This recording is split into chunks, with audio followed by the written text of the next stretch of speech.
Bienvenue dans Déclic, le rendez-vous hebdo où l'on décrypte l'actualité paid média. Aujourd'hui, on va vous parler du revenu publicitaire des régies, on va vous parler d'Agentic IA et on va vous parler de nouvelles offres TikTok. C'est parti ? C'est parti. Les revenus publicitaires des régies sont donc sortis ces derniers jours. On peut parler de 19% en plus côté search. Pas mal quand même pour un canal qu'on avait enterré à l'arrivée de l'IA. Mais aussi 33% de plus chez Meta et seulement plus 11% chez YouTube. Je pense que chez Google, ça va pas être très content, mais c'est pas le pire. Le pire, c'est quand même le display. La ligne qui ne fait que diminuer dans le bilan Google, enfin Alphabet, depuis 2 ans, qui est passé sous la barre des 7 milliards et qui est passé de 12 à 9% des revenus de Google.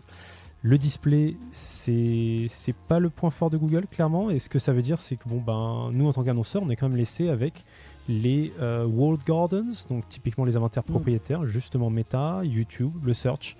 Mais l'inventaire ouvert, le display, semble être quelque chose qui fonctionne de moins en moins. C'est pas fou. Mais en revanche, s'il y a une plateforme qui est en train de cartonner sur Q1, c'est bien Reddit, avec plus 74% de revenus. Surtout focus sur le bas de funnel, parce que jusqu'à présent, Reddit, c'était plutôt utilisé sur de la notoriété. Donc, très intéressant. Et surtout, en fait, c'est lié à la confiance que les utilisateurs ont en la plateforme. Et on sait très bien que c'est le meilleur levier de conversion. Donc, c'est pas la plateforme qui est encore la plus utilisée en France. Elle a une meilleure adoption. Elle a une meilleure adoption aux États-Unis qu'en France, mais canal à surveiller. Et pourquoi pas être un des premiers annonceurs français à vous positionner dessus. On enchaîne avec l'Agentic IA.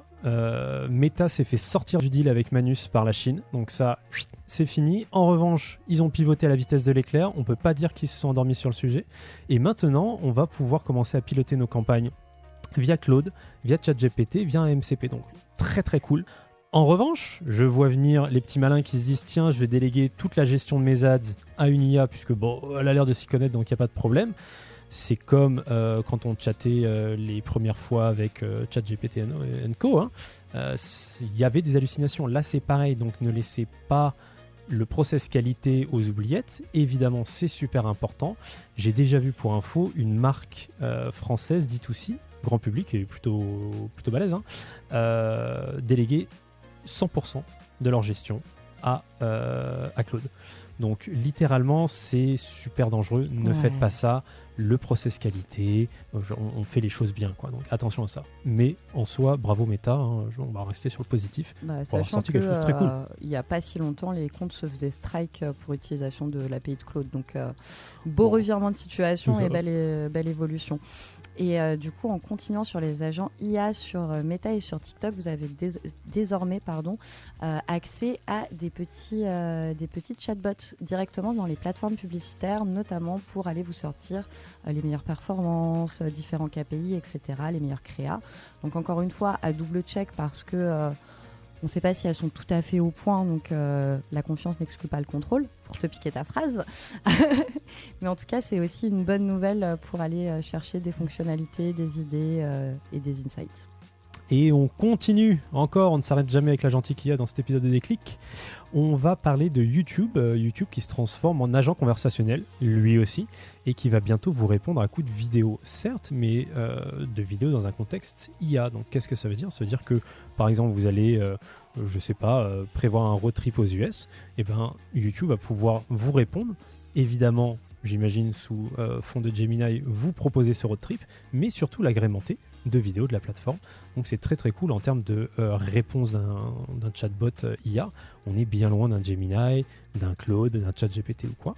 Donc c'est très très cool. Et LinkedIn, il me semble, est en train de sortir sa version aussi. Ouais, mais ils s'y mettent tous. Là, typiquement, il y a Claude qui a sorti aussi son intégration avec Booking.com, avec Uber, avec TripAdvisor, où là, carrément, l'idée, c'est de dire à Claude, book-moi mon hôtel pour Bali, et puis il s'en occupe directement via Booking.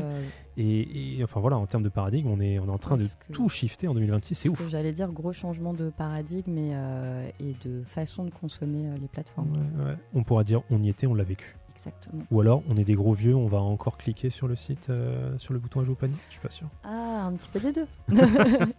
Et du coup, on finit avec les nouvelles offres TikTok. On a le logo takeover qui va être une sorte d'habillage à la display à l'ouverture de l'application, donc format premium.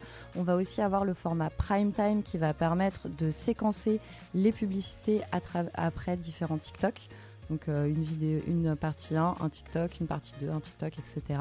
Et enfin, le Top Reach qui sera un mélange des deux formats premium de TikTok, parce que le meilleur de tous les formats, c'est le Top Feed, qui actuellement en France est à 50 000 € pour 24 heures. Donc le but, ça va être de mixer ça avec un format toujours premium, mais un peu moins cher, pour justement ouvrir ce type de format à plus d'annonceurs, parce que bien évidemment on se rend compte que tout le monde n'a pas 50 000 balles à sortir pour 24 heures. T'as pas un petit code promo là pour le Top Feed à moins 20% avec Audrey eskimos.fr/Audrey 20%? Si seulement. TikTok, si vous passez par là, n'hésitez pas, je suis prête à faire un partenariat commercial avec vous. Voilà, bon, on vous redira quand on aura des coupons TikTok à balancer comme ça. En attendant, merci. Si les clients ils signent avec nous, on a des coupons, ça, il n'y a pas de souci. Eh ben voilà, suffisait de le dire. Bon, merci beaucoup en tout cas pour votre écoute. On vous dit comme d'habitude à la semaine prochaine, mais si en attendant vous avez des questions, des commentaires ou quoi que ce soit, n'hésitez pas, laissez-les nous et on y répondra volontiers la semaine prochaine. Ciao, ciao. Salut.